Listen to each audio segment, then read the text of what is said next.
Jadi yang dirahmati oleh Allah Subhanahu wa taala, alhamdulillah malam ini bertemu lagi kita bersama untuk kita muzakarah kitab Surah Musliyan karangan Al-Alim Al-Allamah Al-Allamah Al-Faqih Abu Haji bin Ahmad Al-Qadhi rahimahullah taala. Kita sambung bersama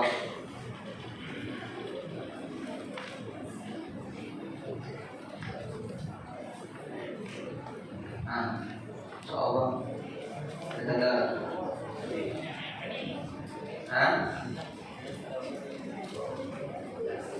nggak dengar ayat ini. Kamu nggak tahu? Dengan oleh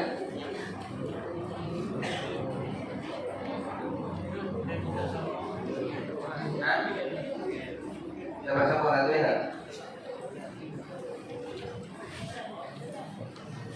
Bagaimana mengenal mani? Itu kan?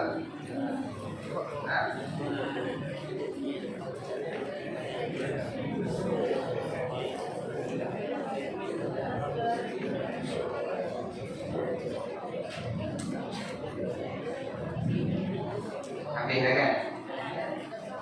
Ragu-ragu. Baik, tengok. Pembahagian hadas dan perkara-perkara yang diharamkan sebab hadas. Wah, situ kan? Wah, baik, bersoal apa? Bersoal 20. Kat saya 23, saya 24. Ya, baik. Qala al-mu'allif rahimahullahu ta'ala wa nafa'ana bi'ulumihi wa 'ulumi masyayikhihi fid dharain amin ya rabbal alamin. Pembahagian hadas dan perkara-perkara yang diharamkan sebab hadas. Jadi Allahumma shalli ala sayyidina Muhammad. Kita sekarang syarat sah sembahyang. Jadi syarat sah sembahyang dia berbeza dengan syarat wajib sembahyang. Ingat bagi eloklah, syarat wajib sembahyang ada 5. Yang pertamanya Islam, yang keduanya berakal, yang ketiganya baligh, yang keempatnya suci daripada hadas, iaitulah haid dan nifas, suci daripada haid dan nifas. Yang kelima, masuk waktu sembahyang. Ini adalah 5 syarat wajib sembahyang. Yang ini syarat sah sembahyang. Syarat sah sembahyang ni syarat nak terpakai sembahyang kita. Dia beza syarat wajib sembahyang dan syarat sah sembahyang. Ada orang yang wajib sembahyang, dia seorang Islam, seorang Muslim, berakal, lagi baligh, lagi suci daripada haid dan nifas. Nampak tak? Kemudian dah masuk dalam waktu sembahyang, tapi tak sah kalau dah sembahyang. Sebab apa? Masih belum berwuduk lagi. Dia seorang yang berhadas. Wajib-wajiblah, tapi tak sah lagi dia nak melakukan sembahyang. Bermakna dia kena sempurnakan segala syarat sah bagi sembahyang, maka barulah dia boleh melaksanakan sembahyang. Jadi ulang sikit saja. Jadi syarat sah bagi sembahyang tu ada 9. Yang pertamanya Islam, yang keduanya berakal, yang ketiga suci daripada hadas. Kita ulang sebentar dulu. Apa dia hadas? Makna hadas itu iaitulah suatu perkara yang berdiri ia pada segala anggotanya, yang menegak ia akan sah umpama sembahyang. Berarti kau nak tangi kan cikgu? Ya. Kawai lagi.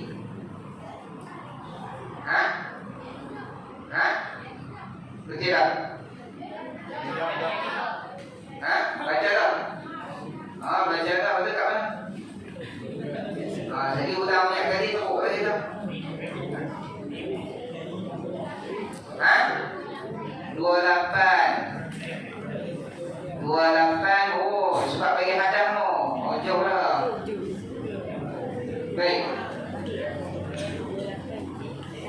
Dekat mana tu? Hadas. Sebab bagi hadas tu. Ya. Sebab bagi hadas. Dan ketiganya situ tak? Okey. Qala al-mu'allif rahimahullahu ta'ala. Saya tak tahu dulu. Dan ketiganya yang batal wudu itu sentuh lubang jubur.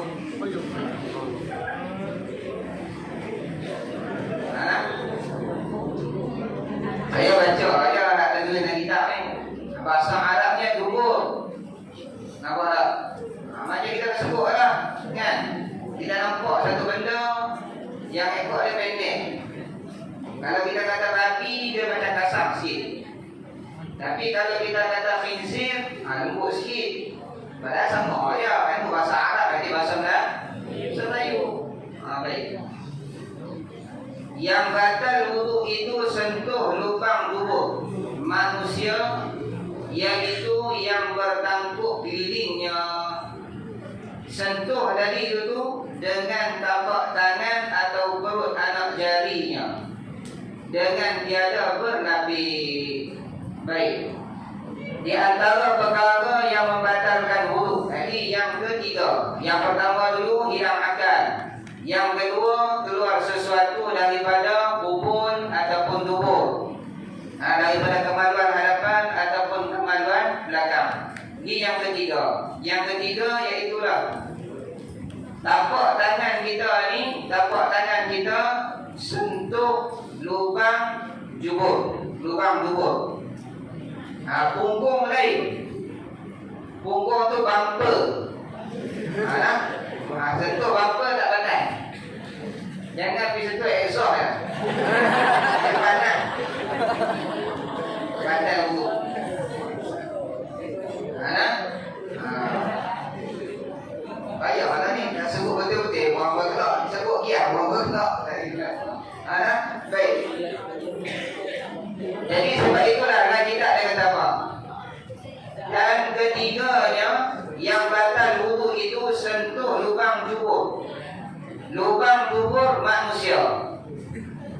kucing jalan depan kita. Kita ada wudu.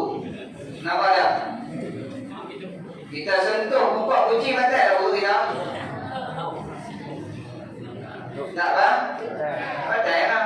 Kalau ada binatang cuma tangan kita tadi bernajis, kena masuk tangan saja. Wudu kita batal tak? Nampak lembu tengah jalan. Kan? Dipegang pergi. Batal tak wudu? Yang batalnya lubang jubur manusia.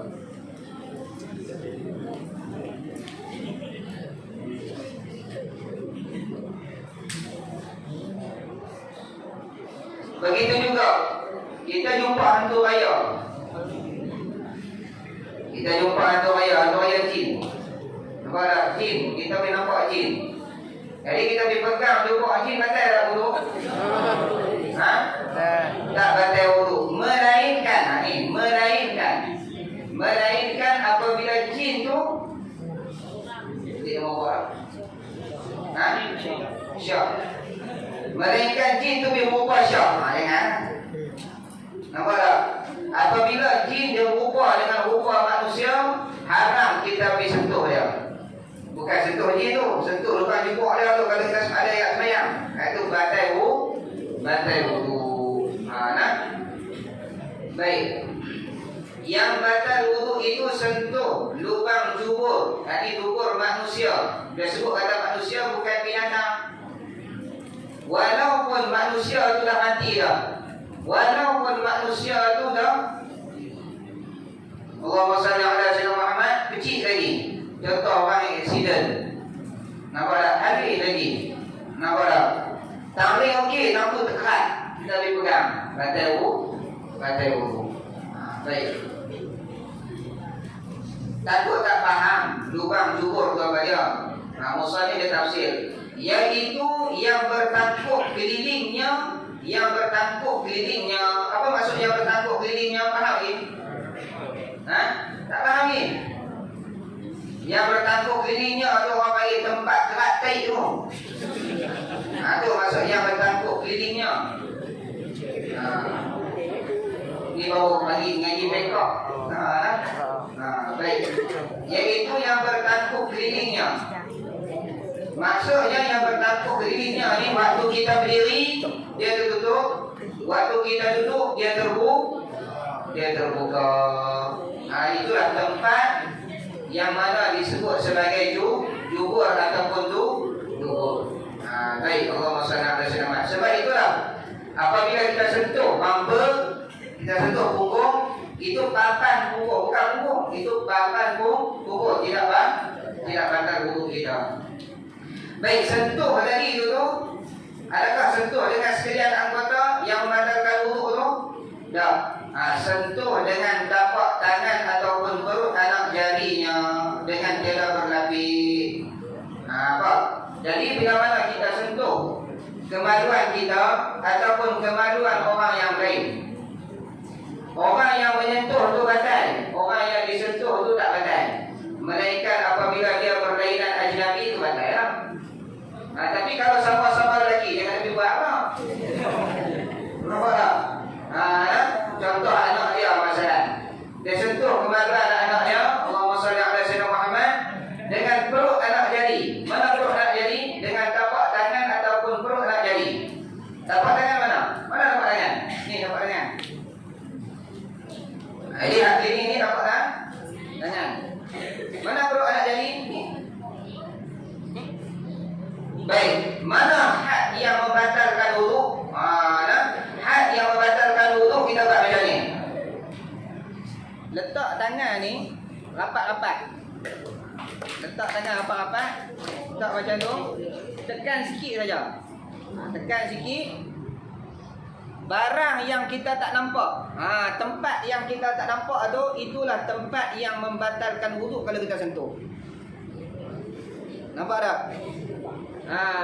Nampak tak ni? Tak nampak dah ni, tak nampak ni. Nampak tak ni? Baik. Contoh tu nampak. Letak tangan, letak tapak tangan ni, letak sama. Bagi berat sikit. Yang tak nampak tu lah tempat yang membatalkan wuduk. Kalau anak jari pun sama. Nampak tak? Kemudian ibu jari ni nampak tak guna? Tempat yang tak nampak tu lah tempat yang apabila kita sentuh membatalkan wuduk. Kemudian tepi-tepi ni kita nampak ni. Kita nampak tu tak membatalkan wuduk. Belakang ni kalau sentuh kemaluan tak membatalkan wuduk. Sama ada kemaluan kita ataupun kemaluan orang lain. Tapi faham ni? Boleh faham tak? Ke tak ulang? Akhwat faham tak? Boleh tak? Atau sentuh zakar atau faraj manusia. Dan jikalau zakar dan faraj sendiri sekalipun, walaupun faraj sendiri, walaupun zakar sendiri, kita sentuh membatalkan wuduk. Nampak tak? Sendiri pun batal wuduk, sama habis sentuh apa lain? Jadi kenapa nampak? Ada batal wuduk sepasang, kenapa nampak pun sepasang. Jangan lebih batal kawan. Masalah lagu mana? Ni adik-adik tak nikah lagi, bila ada nikah tahu lah. Nampak tak? Kita nak sembahyang lah. Nampak tak? Anak laki-laki kita nak kencing kat dalam. Kita tak ada wuduk. Macam mana nak buat? Nampak tak? Kalau tak pegang ada tu ambil dari rumah lah. Kan? Dia nak tak mau bagi batal wuduk, kita pegang dulu. Nampak tak? Buat penyangkut katnya. Pegang dulu. Batal wuduk ni kalau benar ni. Yang batal wuduk kena ke mana? Belah ni. Belah perut anaknya. Anak jari. Kalau nak angkat pun pegang ke belakang ni. Okey, buat tak? Ini saya contoh hukum lah. Apa-apa ke depan nanti boleh jadikan sebagai panduan. Batal wuduk dengan tiada berlapis. Jadi kalau nak sentuh tadi dengan tak berlapis. Kalau berlapis sekalipun lapis tu nipis. Masalah plastik putih tu. Tak kali tu kan. Kita boleh nampak lah plastik lah. Dia macam ni tu. Nampak kulit. Sentuh nampak kulit. Kemudian kalau kita sentuh ada tu pun rasuk kulit dia. Lembut ke kasar ke. Walaupun lagu tu tak membatalkan wuduk kalau berlapis. Yang jadi batal wuduk ni kalau tiada berlapis. Batal wuduk dengan tiada berlapis iaitu sentuh dengan tapak tangan atau dengan perut anak jari tangan. Dan jikalau zakar dan faras yang dipotong sekalipun, walaupun zakar dan faras yang dipotong sekalipun. Tok Budi dia silap potong. Dia silap potong, terputih. Tinggal tunggu saja. Nah, pokok hilang lah. Baik. Jadi hak pokok lagi tu, kalau pergi sentuh, batal wuduk lah.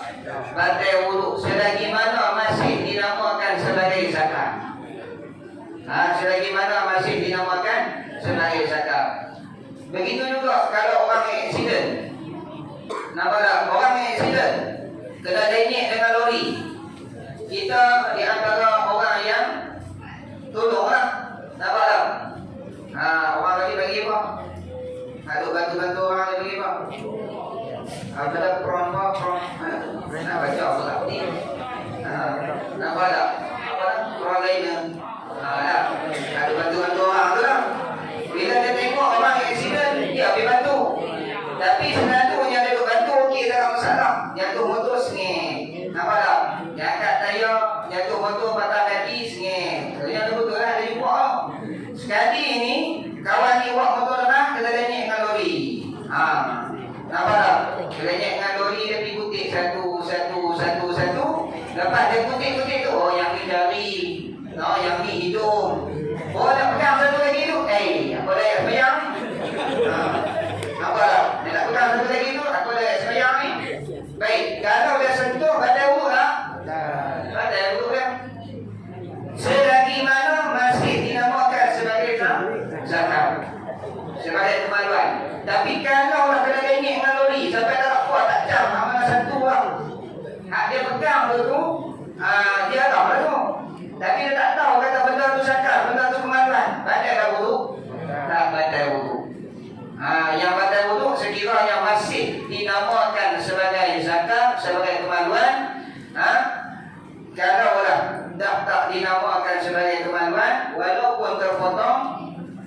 tiada batal wudu.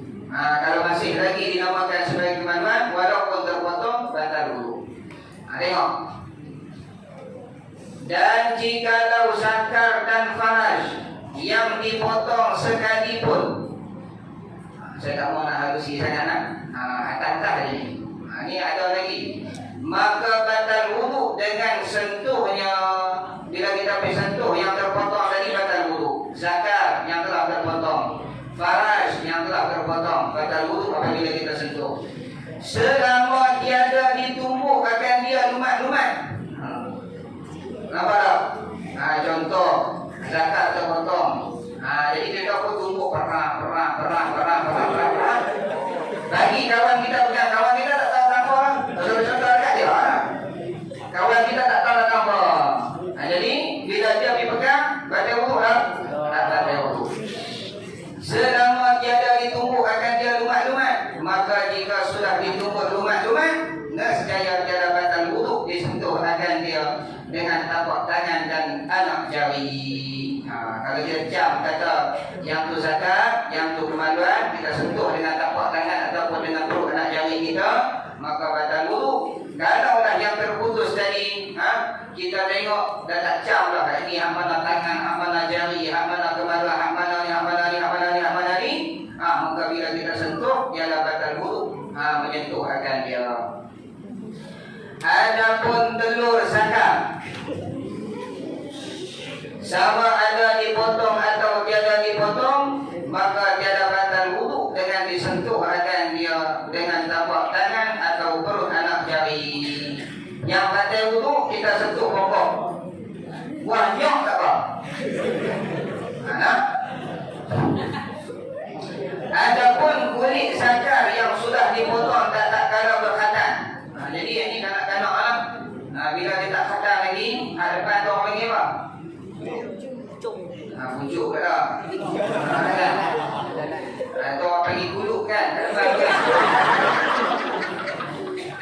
Tak betul ke ni? Tak tahu. Jadi kulit zakar yang sudah dipotong tak kala berkhatan, maka tiada batal wudu disentuh akan dia dengan tapak tangan atau dengan perut anak jarinya. Ini tak batal wudu apabila kita menyentuh walaupun sudah dipotong. Tapi kalau jalan laju kat ni tak boleh. Tak boleh dalam-dalam dengan. Baik. Masalah sentuh faraj atau halaqah dubur. Yang itulah lubang dubur tadi orang panggil halaqah dubur. Nanti kita harap ini halaqah dubur. Yang itu batal wudu orang yang menyentuhnya dan tiada batal wudu orang yang kena sentuhnya. Tapi kalau dia sentuh kemaluan dia sendiri pandai lah. Nampak masalah kalau dia sentuh kemaluan orang lain. Hak empunya kemaluan tadi tak batal wudu. Tapi kalau dia sengaja bagi sentuh itu haram lah. Tapi tak batal wudu. Batal wudu mana? Yang menyentuh. Baik. Sentuh faraj atau halaqah dubur iaitu batal wudu orang yang menyentuhnya dan tiada batal orang yang kena sentuhnya. Jika lelaki sama lelaki atau perempuan sama perempuan atau lelaki dengan perempuan yang mahramah. Siapa perempuan yang mahramah? Siapa perempuan yang mahramah? Siapa dia? Siapa dia? Bini. Hei, mahramah ni orang yang haram berkahwin. Jadi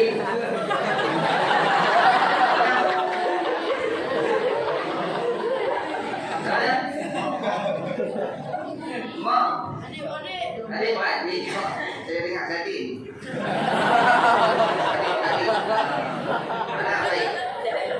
Adik-adik, pandai. Nampak tak adik-adik? Dengar daripada perempuan yang haram kita berkahwin dengan dia. Mak kita boleh kahwin tak? Kak kita boleh nikah tak? Kak kita tu boleh lah. Kita nak nikah, mak kita tu tak pun? Tak boleh. Nampak tak? Tu kita boleh tak?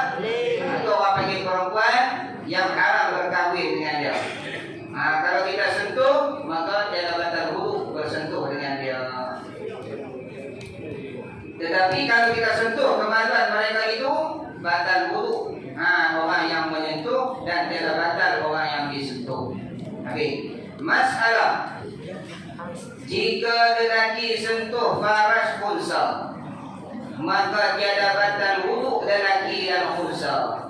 Dan jika perempuan sentuh zakar unsa, maka tiada batal wudu perempuan dan unsa.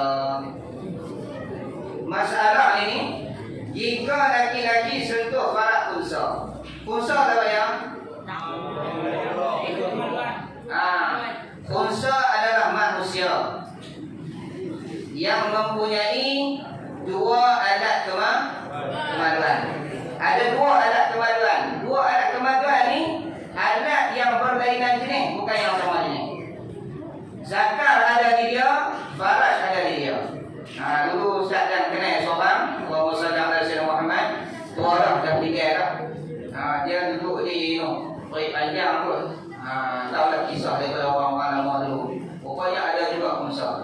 Tak pernah dengar pun tahun-tahun ni ataupun tahun ni tahun sudah dengar. Seorang manusia yang mempunyai dua alat kemaluan. Alat zakar ada di dia, faras pun ada di dia. Dan kedua-duanya berfungsi. Macam biasa. Allahumma salli ala sayyidina Muhammad. Baik. Kalaulah orang tu ada dua alat tapi sama, dia ada zakar dua, tak dinamakan sebagai unsa, tetap dinamakan sebagai lelaki. Dia ada dua alat tapi dua-dua alat perempuan, tak dinamakan sebagai unsa, dia adalah perempuan yang lebih satu alat.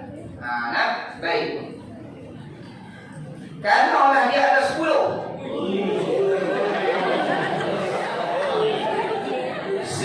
sama, satu lain, maka dia dinamakan sebagai unsa.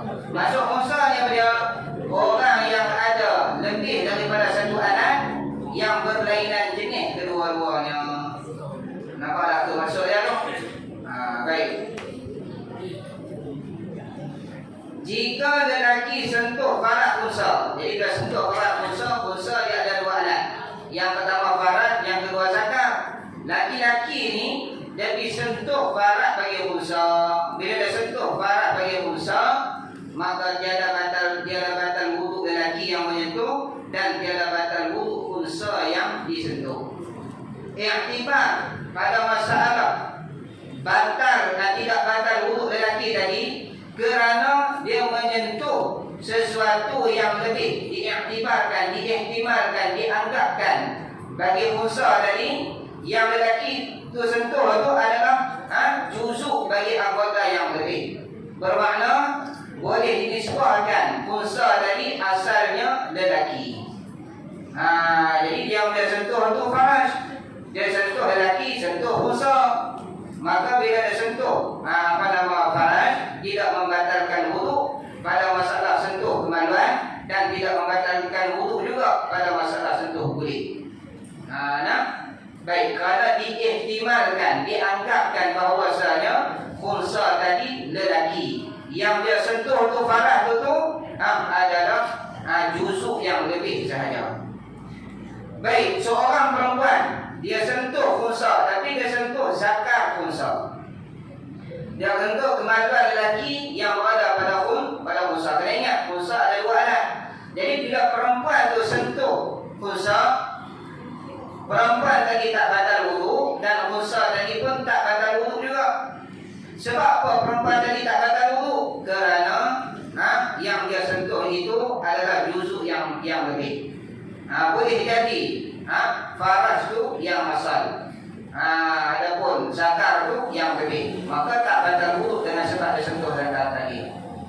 Pada pihak unsa pula terbatal tak wudu dia dengan sebab disentuh oleh perempuan tadi, tak terbatal kerana diihtimalkan dia tu perempuan. Kerana diihtimalkan dia tu perempuan, yang menyentuhnya pula perempuan, maka tak batal wudu. Perempuan sentuh perempuan sentuh perempuan. Pada masalah ni wudu lelaki tak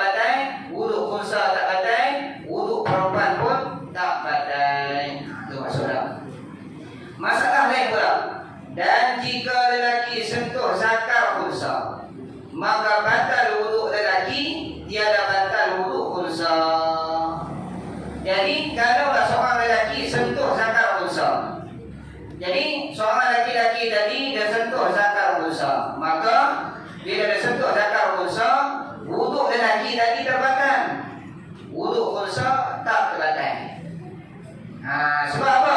Kita tengok pada masalah membatalkan wuduk dengan sentuh tapak tangan dan kemaluan, bersentuh tapak tangan dan kemaluan, diiktibarkan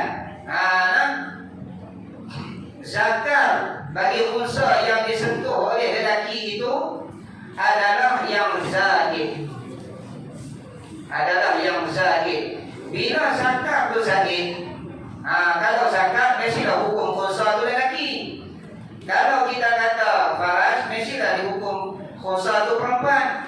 Bila mana lelaki tadi tidak terbatal wuduknya dengan menyentuh zakar, bermakna asal kemaluan itu adalah faraj. Lelaki sentuh perempuan, dia batal dengan sebab sentuh, bukan ajnabiyah. Kalau diiktibarkan unsa tadi perempuan, maka batal wuduk lelaki tadi kerana bersentuh lelaki dan perempuan. Adapun balik unsa tak hilang ihtimal.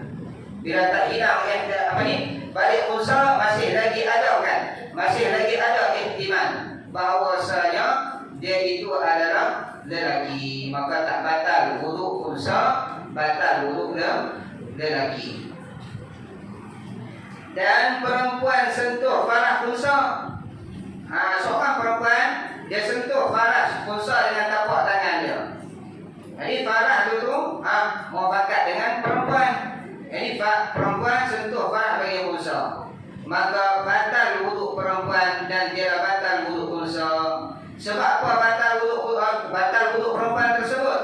Kerana diihtimalkan unsa itu lelaki dan yang disentuhnya itu adalah juzuk yang zahid. Dan dia batal wuduk unsa tadi kerana ihtimal unsa itu perempuan dan faraj itu bukan zahid. Faraj itu adalah yang asal. Sebab itu tak batal wuduk unsa, terbatal wuduk perempuan. Kalau unsa jika sama unsa, unsa bersentuhan sesama unsa. Seorang unsa dia sentuh dengan unsa yang lain, maka dua-dua tak batal. Sebab apa? Dua-dua boleh ihtimal. Kalau dia boleh ihtimal lelaki, dia boleh ihtimal perempuan. Ini boleh ihtimal zaid, boleh ihtimal lebih. Faham tak zaid tu dia? Zaid tu anggota yang lebih. Seolah-olah macam dia sentuh hidung ya. Kata betul sentuh hidung. Tak betul. Nampak tak? Kita sama-sama lelaki sentuh hidung kawan. Kata betul tak? Tak betul. Jadi anggota yang lebih itu seolah-olah macam itu saja. Baik, Allahumma shalli ala sayyidina Muhammad.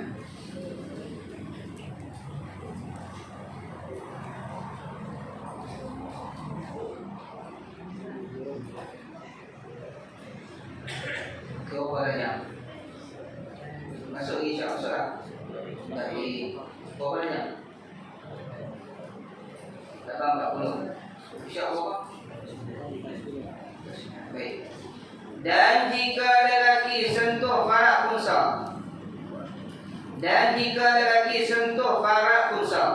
dan perempuan sentuh zakar unsa, yakni unsa yang satu, kita pun nama unsa ni nama dia Fairuz.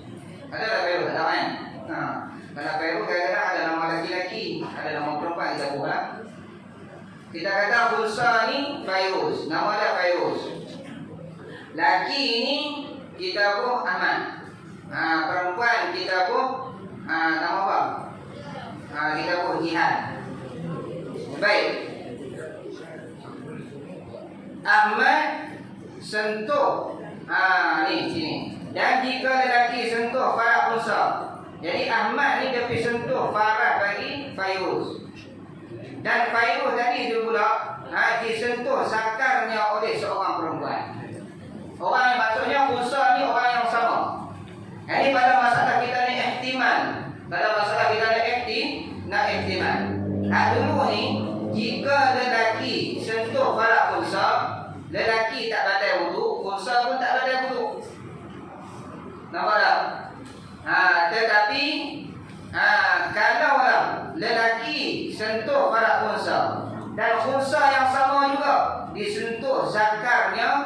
oleh perempuan. Jadi asalnya tiga-tiga tak batal, tapi oleh kerana khunsa yang sama terbatal wuduk khunsa tadi. Sebab apa? Hilang ihtimal. Pada ketika khunsa tadi disentuh farasnya oleh lelaki, diihtimalkan, dikemungkinankan bahawasanya faras itu adalah anggota yang lebih, maka wuduk khunsa tak terbatal. Yang batalnya wuduk lelaki. Dan bukan wuduk lelaki pun tak terbatal, dan wuduk khunsa pun tak terbatal. Sebab ada satu lagi anak tu.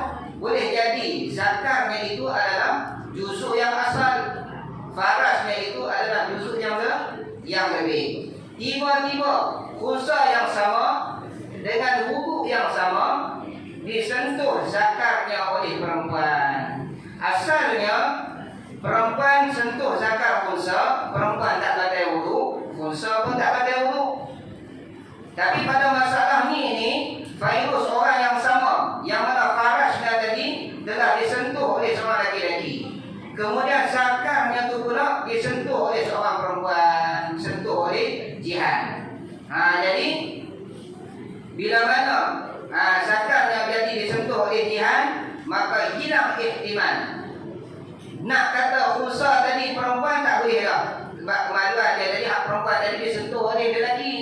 Nak kata dia tu lelaki tak boleh lah, kerana kemaluan lelaki tadi disentuh oleh perempuan, maka hilang ihtimal. Dua-dua kemaluan disentuh, maka terbatal wuduk khunsa, tiada batal wuduk lelaki dan perempuan. Tengok. Dan jika lelaki sentuh farak khunsa dan perempuan sentuh zakar khunsa, apa dalil? Lelaki pula perempuan sentuh zakar khunsa pada wuduk khunsa yang satu, khunsa yang sama dan wuduknya yang satu, wuduk yang sama, maka batal wuduk khunsa, tiada batal wuduk lelaki dan perempuan, dan tiada batal wuduk perempuan itu. Kenapa? Kerana hilanglah ihtimal pada khunsa tersebut. Baik, yang ni pula masalah terbatal wuduk ketiga-tiga. Dan jika lelaki sentuh zakar khunsa dan perempuan sentuh farak khunsa, tadi tu, kalaulah lelaki sentuh zakar khunsa, batal wuduk lelaki, tiada batal wuduk khunsa.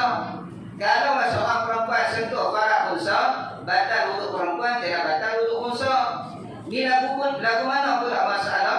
Jika khunsa yang sama dengan wuduk yang sama, zakarnya itu disentuh oleh lelaki dan farasnya itu disentuh oleh perempuan, maka batal wuduk ketiga-tiga kerana hilang ihtimal daripada khunsa tersebut. Nescaya batal wuduk ketiga-tiga orang itu. Terbatal wuduk ketiga-tiga orang itu. Siapa ketiga-tiga orang tu? Lelaki, perempuan dan khunsa. Baik. Pernah dengar tak masalah khunsa ni? Khunsa ni setengah daripada orang yang haram berkahwin. Walaupun sama-sama khunsa tak boleh nikah. Tak boleh nikah. Baik.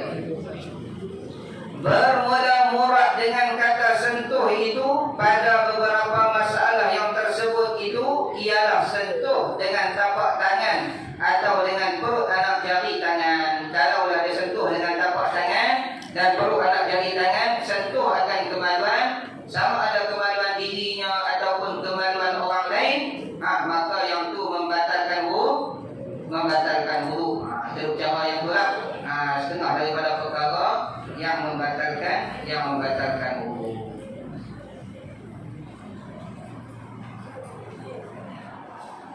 Habis.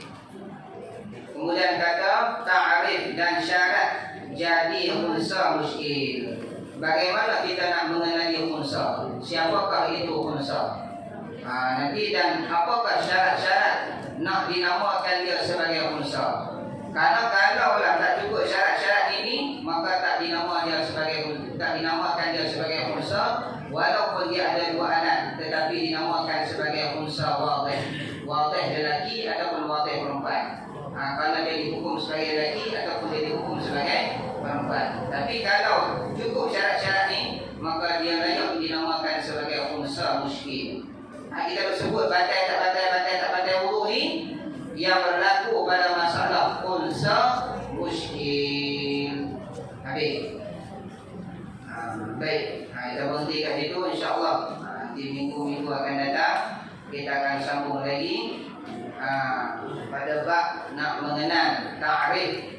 Itulah pengenalan unsa dan syarat nak jadi unsa muskil. Allah Subhanahu wa taala a'lam. Adik-adik yang dirahmati oleh Allah Subhanahu wa taala, jadi ustaz mohon maaf sekiranya ada tersalah cakap ataupun sebagainya. Jadi apa yang ustaz ucapkan semuanya ada dalam kitab. Jadi satu benda yang kita kena sebut, satu benda yang kita kena pelajari, satu benda yang kita kena tahu, walaupun benda ni Allahumma shalli ala sayyidina Muhammad agak menggelikan hati kita, tetapi kita kena mengaji. Nabi SAW Nabi SAW satu hari datang seorang perempuan bertanya kepada Nabi SAW tentang masalah perempuan, masalah haid. Jadi muka Nabi itu jadi malu, jadi merah muka Nabi, malu, tahan malu. Kemudian keluar Sayyidina Aisyah, lalu diminta perempuan tadi bertanya kepada Sayyidina Aisyah, kemudian Sayyidina Aisyah bertanya langsung kepada Nabi SAW. Dan ada juga satu ketika yang langsung soalan itu ditanya oleh Nabi SAW, ditanya kepada Nabi SAW dan Nabi menjawab akan pertanyaan-pertanyaan tersebut. Pertanyaan berkenaan dengan masalah perempuan, nampak Nabi pun malu juga. Saya pun begitu, malu juga. Tapi oleh kerana ini hukum, jadi kita kena cerita. Tidak tak kenal. Kita takkan tahu hukum. Apa yang ada dalam fiqh, bagaimana keadaan, bagaimana hukum, kita takkan kenal. Wallahu a'lam. Ini gelap juga. Jadi kena faham juga. Baik. Allahumma shalli ala sayyidina Muhammad. Jadi untuk yang terakhirnya, ini letak buku qasidah ni, suruh usah qasidah ke apa? Baik. Jadi kita akhiri dengan marilah sama-sama kita hadiahkan Al-Fatihah. Seorang sekali kita hadiahkan kepada mak ayah kita, tok kawan kita, guru-guru kita, ustaz-ustaz kita, cikgu-cikgu kita yang berada di sekolah ni. Adapun yang telah pergi meninggalkan kita, kita hadiahkan Al-Fatihah kepada mereka. Kita hadiahkan juga kepada musannif kita ni dan guru bagi mereka yang sampai kepada Nabi SAW.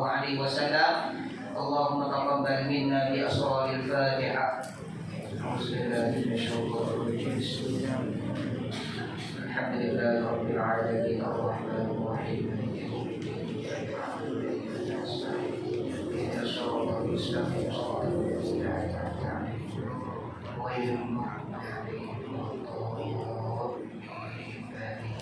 Bismillahirrahmanirrahim. Alhamdulillahi rabbil alamin. Wassalatu wassalamu ala asyrafil anbiya wal mursalin wa ala alihi wa ashabihi ajma'in. Allahumma rzuqna fahman nabiyyin harzul mursalin wa ilhamal malaikatil muqarrabin bi rahmatika ya arhamar rahimin. Allahumma ya man biyadihi maqalidul khairi kulluhu ilayhi turja'ul amru kulluhu iftah 'alaina fathan qariba ya fattahu ya 'alim ya fattahu ya 'alim iftah 'alaina fathan qariba. Wassallallahu ala sayyidina Muhammad wa ala alihi wa sahbihi wa sallam. Walhamdulillahi rabbil alamin. Jadi kita minta maaf pada adik-adik tak dapat nak turunkan hingga selesai Malaysia. Jadi Ustaz ada high sikit yang tak dapat nak dielakkan. Jadi Assalamualaikum warahmatullahi wabarakatuh.